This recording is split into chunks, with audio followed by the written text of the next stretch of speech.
ओम शांति। 9 सितंबर 2023 के आइए सुनते हैं शिव परमपिता भगवान शिव बाबा के धारणा वरदान स्लोगन। धारणा में बाबा ने कहा, बच्चों, एक दो को बाप की याद दिलाने का पुरुषार्थ करना है और बाप, टीचर, सतगुरु तीनों को साथ साथ याद करना है। यानी शिव बाबा हमारा बाप भी है, सतगुरु भी है, टीचर भी है। भोजन बनाते समय, खाते समय याद में बच्चों ज़रूर रहना है। याद भोजन खाने के पहले 1 सेकंड नहीं लगता है, अपने बाबा की याद करो और संकल्प चलाओ, बाबा आओ खाओ आके मेरे साथ। सच्चे दिल से बच्चों बाप की सर्विस में लग जाना है। और बच्चों तुम्हें क्या करना है? तुम्हें बच्चों कांटों को फूल, मनुष्य को देवता बनाने की तैयारी करनी है। वरदान में बाबा ने कहा, बच्चों वरदानों से झोली भर लो, क्योंकि ये समय बहुत कीमती है। एक एक वरदान के लिए ऋषि मुनि कहाँ से कहाँ तक जाया करते थे और किस किस देवताओं की पूजा करते थे। भक्त लोग आज भी कर रहे हैं। तो अब तुम्हें वरदान रोज़ मिल रहा है। हर रोज़ नित्य रोज़ नया का नया वरदान तुम्हें मिल रहा है। तो बाबा ने कहा, मेरे बच्चों, देह की धरनी व्यक्त भाव है। देह की धरनी जो है व्यक्त भाव है। जब फरिश्ते बन गए फिर देह की धरनी पर कैसे आ सकते? देह की धरनी माने हमारा मन चलायमान ना हो।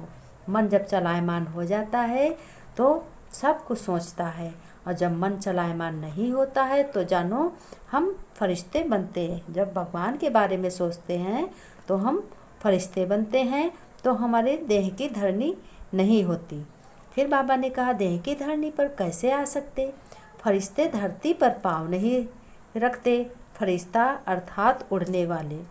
अब फरिश्ते हैं, जब हम भगवान की बातें करते हैं, भगवान से लगाव हो जाता है, तो हम क्या कर जाते हैं? हम फरिश्ते बन जाते हैं। हमारा तन अलग हो जाता है और मन अलग हो जाता है। मन बुद्धि से भगवान को जब कोई याद करता है तो वो जानो फरिश्ता बन जाता है। वो देह की धरनी पर पैर नहीं होते। उस वक्त नीचे को आकर्षण खींच नहीं सकती।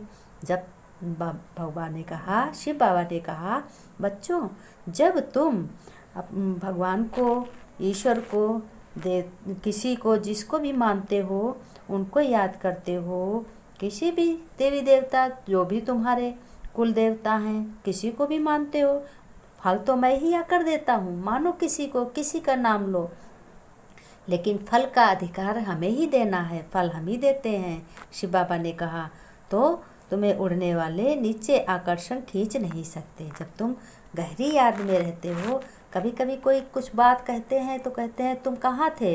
तुमसे हम ये कह रहे थे। मनुष्य कह देता है कि तुम कहाँ थे? तुमसे ये कह रहे थे, पता नहीं किस दुनिया में खोए हुए थे। तो तुम उस वक्त गहरी बात याद करते हो। फिर बाबा ने कहा, नीचे रहोगे तो शिकारी शिकार कर देंगे। शिकारी माने अगर देह में रहोगे तो विकार जो है वो शिकारी हैं। काम, क्रोध, लोभ, मोह, अहंकार, ये विकार हैं, ये शिकारी हैं। ये तुम्हें पे वार करेंगे। फिर तुम ऊपर उड़ते रहेंगे तो भगवान शिव पिता की, जब तुम ऊपर उड़ते रहोगे तो भगवान शिव पिता की तुम्हें याद आएगी। उनके गुण याद आएंगे, उनकी शक्तियाँ याद आएंगी। वो क्या पढ़ाते हैं, वो सदगुरु बन के क्या मंत्र बताते हैं। अपने को आत्मा समझ कर हम याद करो, परमात्मा को याद करो। अपने को आत्मा समझ के परमात्मा को याद करो। अब तो यही मंत्र है कि अपने मन को मेरे में लगाओ। तो बाबा कहते तो आती रहेगी। इसलिए कितना भी सुंदर इंसान क्यों ना हो, कितना भी कोई किसी का शरीर सुंदर हो, खूबसूरत हो, लेकिन सोने का पिंजरा हो, उसमें भी फंसना नहीं है। कितना भी तुम्हारा कोई दोस्त हो, मित्र हो, कोई भी हो, A to Z, तो उसमें कभी भी सुंदरता में फंसना नहीं है। उनके गुणों में देखना है कि हमारे पिता के, जो शिव पिता के गुण है वो इसमें है कि नहीं है। अगर नहीं है तो उनको याद दिलाओ।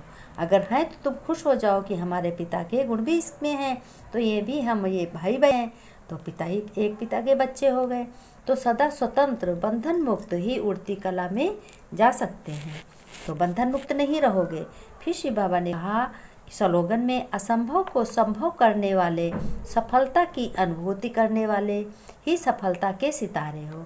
बाबा ने कहा तुम ही बच्चे हो, एक असंभव को संभव करने वाले हो और तुम ही डबल सफलता प्राप्त करते हो। एक तो अपने घर परिवार में, घर गृहस्थ में सबकी सेवा करते हो, दूसरे भगवान को जिम्मेदार समझते हो, भगवान के अधीन हो, पिता की श्रीमत पर चलते हो, उनके गुणों को अपनाते हो, उनका ज्ञान सुनते हो, उनके कहने पर तुम फरिश्ते बनते हो, फरिश्ते बनकर अपना लौकिक अलौकिक काम करते हो और पारलौकिक के बच्चे। तो बाबा ने कहा ऐसे बच्चे जो होते हैं वो सफलता के सितारे हैं। सितारे कैसे होते हैं? सितारे चमकते होते हैं।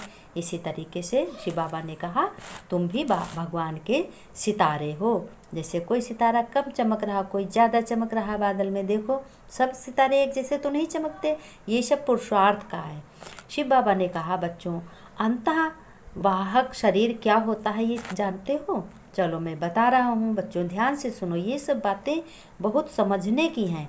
जब अंत समय, जब सभी की अवस्था कर्मातीत बन जाती है तो वह स्थित एक वाहन के समान होती है। जब तुम भगवान को बहुत याद करते हो, बहुत प्रेम करते हो, तो तुम कैसे चले? कर्मातीत यानी ऊपर तुम्हारा मन बुद्धि चली जाती है। कर्मातीत जब अवस्था होती है जब हम भगवान में खो जाते हैं, उनके दिव्य दर्शनों में खो जाते, दिव्य रूप में खो जाते, दिव्य गुण में खो जाते हैं और दिव्य शक्तियों में खो जाते हैं, यानी अपने पिता के सभी रूपों और शक्तियों में खो जाते हैं। भगवान तो मैं ही हूँ तुम्हारा पिता। शिव बाबा ने कहा तो तुम कर्मातीत अवस्था। शिव बाबा ने कहा उस समय आप दुनिया को के ध्यान में नहीं रहते हो। उस समय तुम बच्चों देह भान से न्यारे हो जाते हो, परे हो जाते हो, यानी ऊपर बुद्धि तुम्हारी चली जाती। ऊपर कौन है? ऊपर मैं हूँ तुम्हारा शिव पिता परमात्मा।